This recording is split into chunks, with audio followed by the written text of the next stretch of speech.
একজন নারীর জীবনে বিবাহের গুরুত্ব কতটা? আসুন আমরা কথা বলি রুক্মিণীকে নিয়ে। একজন নারী যিনি পবিত্র মানসিকতা। রুক্মিণী বিয়ের সুখ তো নিশ্চয়ই পেয়েছে, কিন্তু ওর এই প্রেমের যাত্রা এর অন্ত হলো না, বরং তা শুরু হলো। এবার রুক্মিণীর জীবনে সেই অধ্যায় শুরু হয়ে গেছে যেখানে ওকে সেই মানুষকে বুঝতে হবে যার হাত ধরে সমস্ত জীবন অতিবাহিত করার সিদ্ধান্ত নিয়েছে সে। এবার এরকম একটা সময় প্রত্যেকের জীবনে এসে থাকে। প্রত্যেকের মানে আপনারও। আপনার জীবনেও এমন এক সময় আসবে, তার জন্য তৈরি থাকুন। নিজের মনে যা যা বিকার আছে তা কোথাও ত্যাগ করে আসুন, আর পরিশুদ্ধ ভালোবাসা দিয়ে, পবিত্র মন দিয়ে নিজের জীবন সাথীকে বোঝার চেষ্টা করুন, কোনো আশা না রেখে। যদি এরকম করতে পারেন তবেই কঠিন পরীক্ষায় উত্তীর্ণ হবেন, নয়তো নয়। রাধা রাধা। অনেকে আমাকে অনেকবার জিজ্ঞেস করেছেন যে কানাই, রুক্মিণী হলো তোমার অর্ধাঙ্গিনী, তাহলে কেন ওর এই যাত্রা এত কঠিন হলো? কেন তোমার এই অগাধ অখণ্ড ভালোবাসা পাওয়ার জন্য ওকে এত কঠিন পরীক্ষার সম্মুখীন হতে হলো? আসুন আমি আপনাকে একটা কথা বোঝাই। অগাধ অখণ্ড ভালোবাসার এই পথ তা তো কঠিনই হবে। এবার এরকমই এক যাত্রা করতে হয়েছে রুক্মিণীকে, পরিশুদ্ধ ভালোবাসা বুঝতে পারার যাত্রা। এমন ভালোবাসা যা কিনা ক্রোধ, ভয়, মোহ, অধিকার, অহংকার, হিংসা এই সমস্ত বিকারের ঊর্ধ্বে। এবার এই যাত্রায় ওকে সাহায্য করবে রাধা। আর শুধু তাই নয়, আমি আপনাকে বলি, সংসারের প্রত্যেক নারী এই যাত্রা করে থাকেন। এবার যে নারী এই যাত্রার শেষ পর্যন্ত পৌঁছতে পারেন, তিনি এক উচ্চ স্তরে পৌঁছে যেতে পারেন, যেখানে তাকে বলা হয় অর্ধাঙ্গিনী। রাধা রাধা।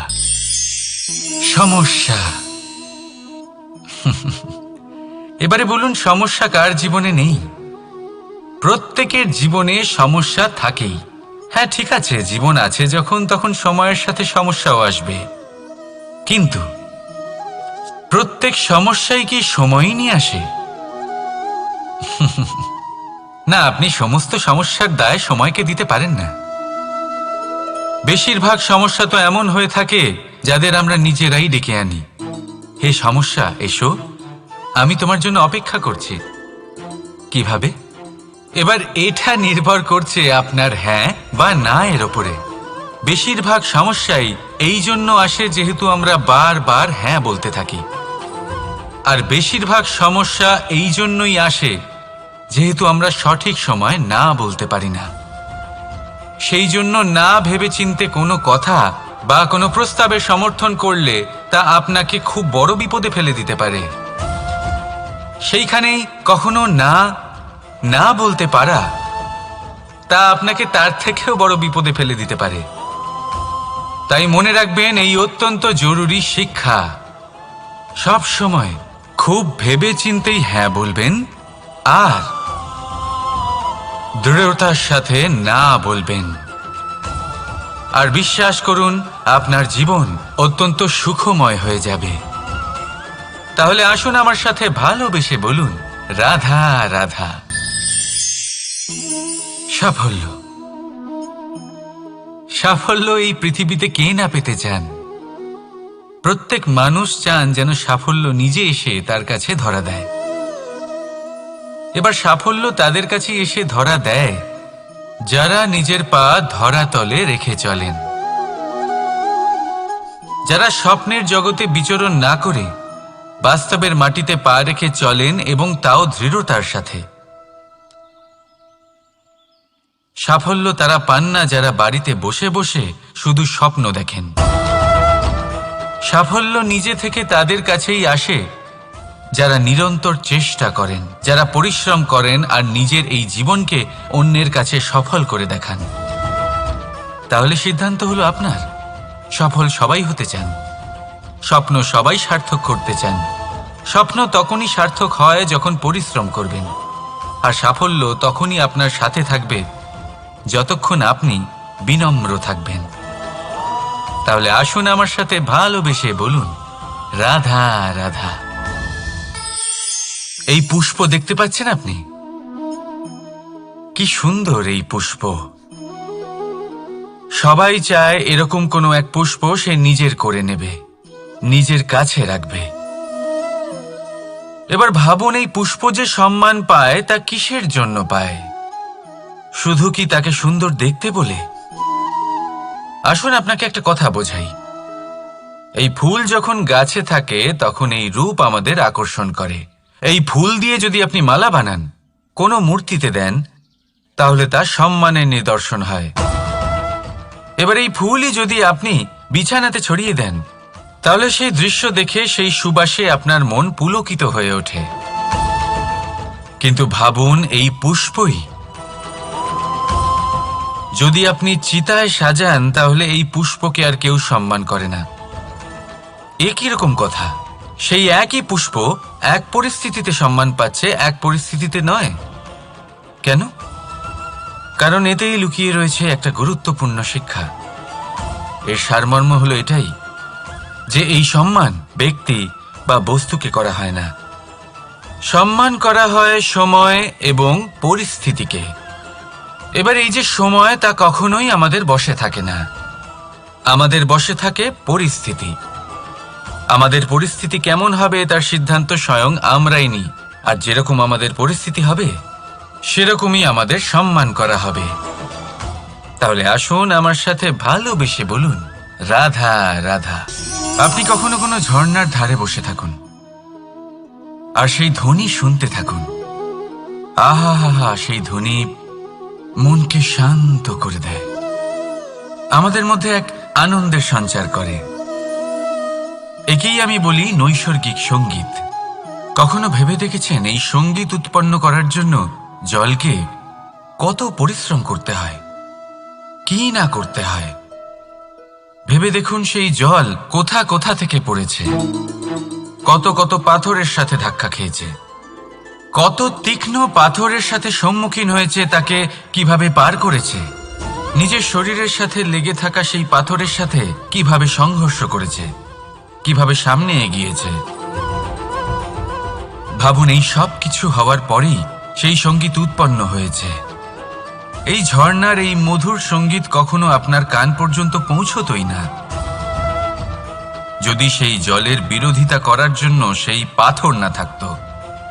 এর সারমর্ম কি হতে পারে? সারমর্ম হলো একটাই, এই সব বাধার সম্মুখীন হন, এদের থেকে দূরে পালাবেন না। কারণ এই বাধা হলো নৈসর্গিক, সবার জীবনে এই বাধা রয়েছে।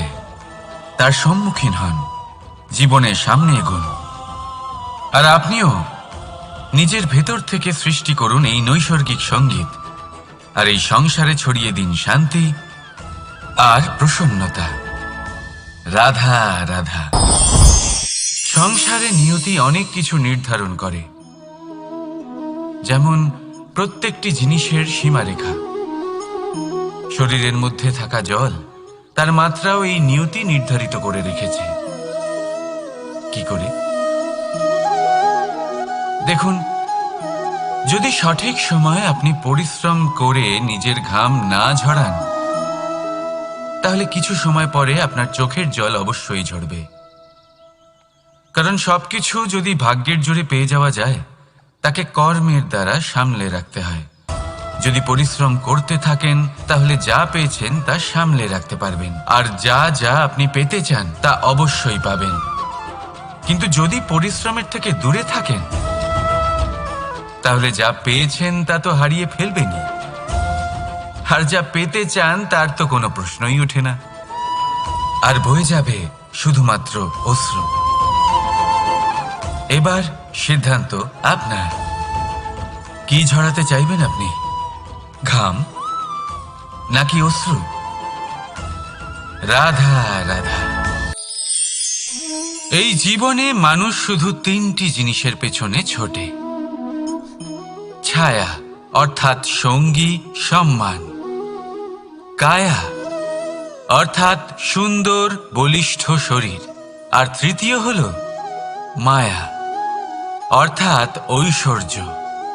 এবার অবাক করার মতো বিষয় হলো, সময় এলে পরে এই তিনটি বস্তুই সবার আগে আপনাকে ত্যাগ করে। অন্ধকারে ছায়া আপনাকে ত্যাগ করে, বার্ধক্যে কায়া আপনাকে ত্যাগ করে, আর অন্তিম সময়ে মায়াও আপনাকে ত্যাগ করে। এগুলো কিছুই কাজে আসে না যার পেছনে আপনি সারা জীবন দৌড়েই যাচ্ছিলেন। যদি কিছু কাজে লাগে তা হলো আপনার প্রেমপূর্ণ ব্যবহার যা আপনি সংসারকে দিয়েছেন।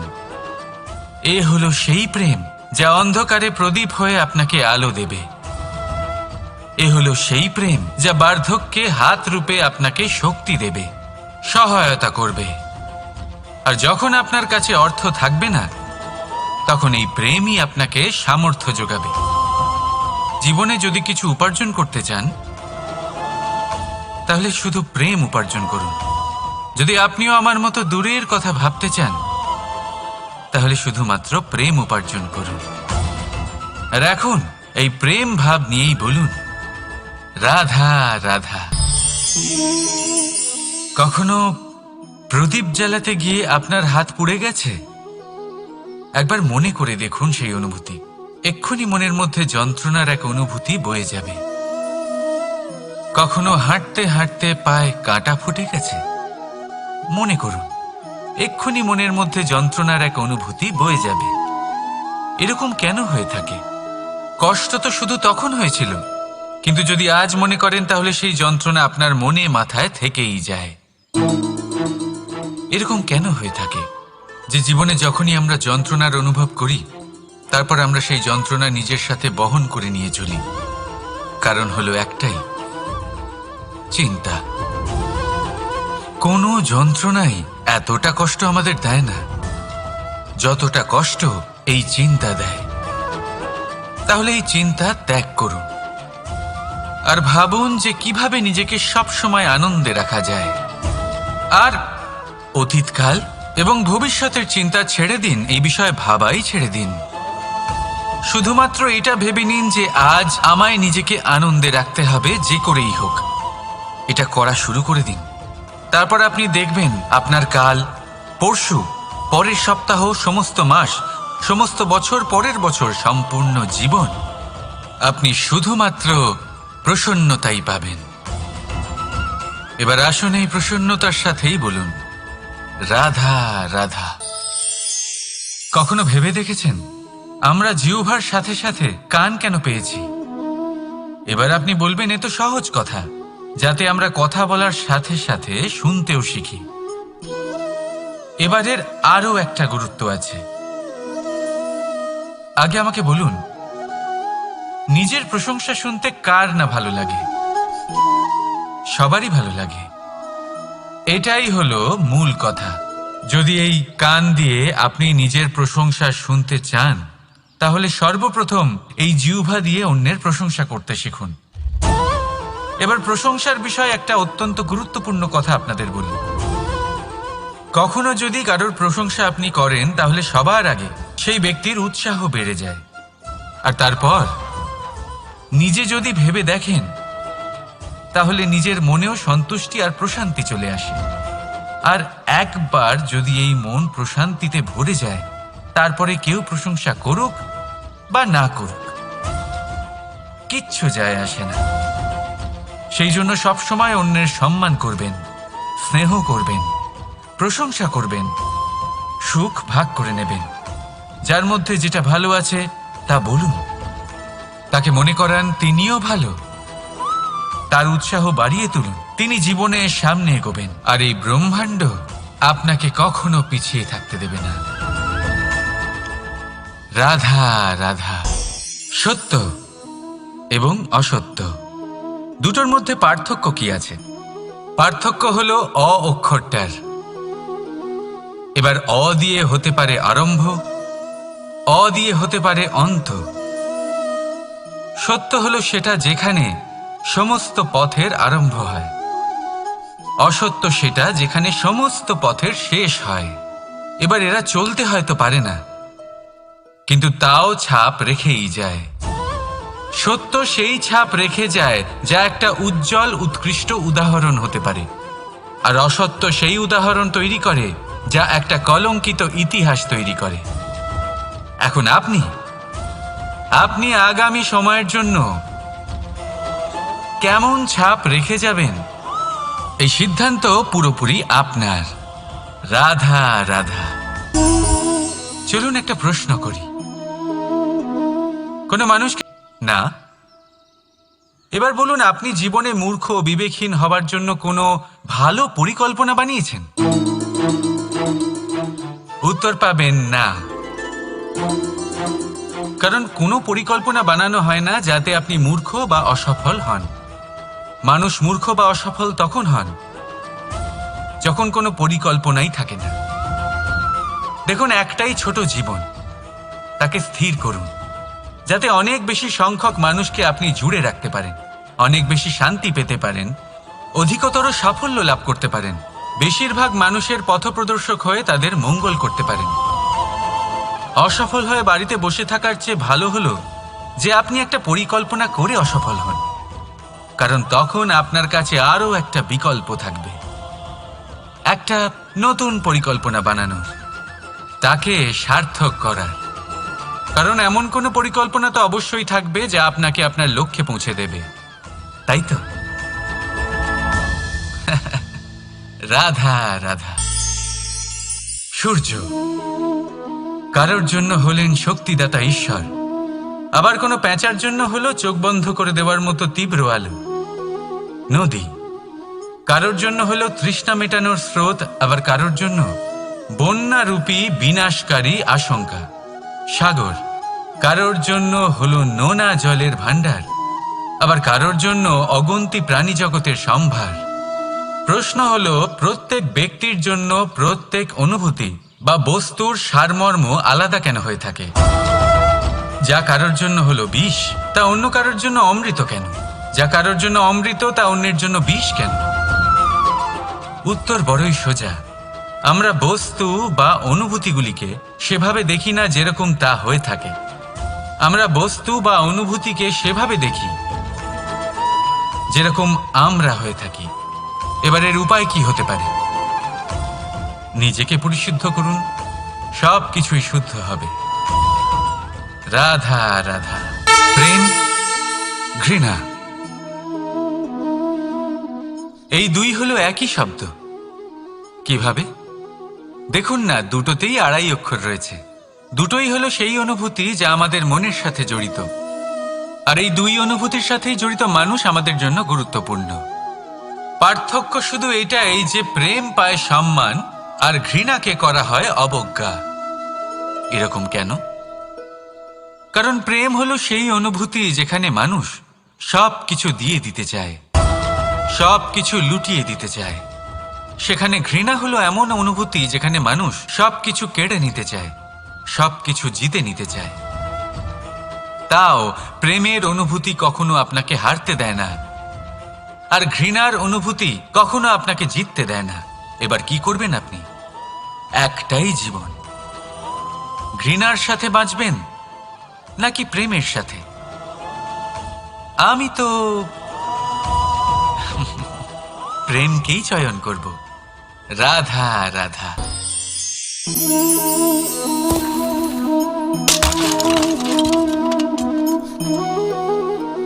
এ কি হলো?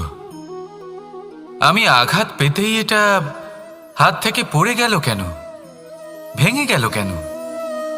এবার আপনি বলবেন, এরকমই তো হয়ে থাকে এই জীবনে, এই সংসারে। আঘাত লাগার পরে আমাদের হাতে যা থাকে তা পড়ে যায়, যা তৈরি হয় তা ভেঙেও যায়। কিন্তু এটা কি সত্যি?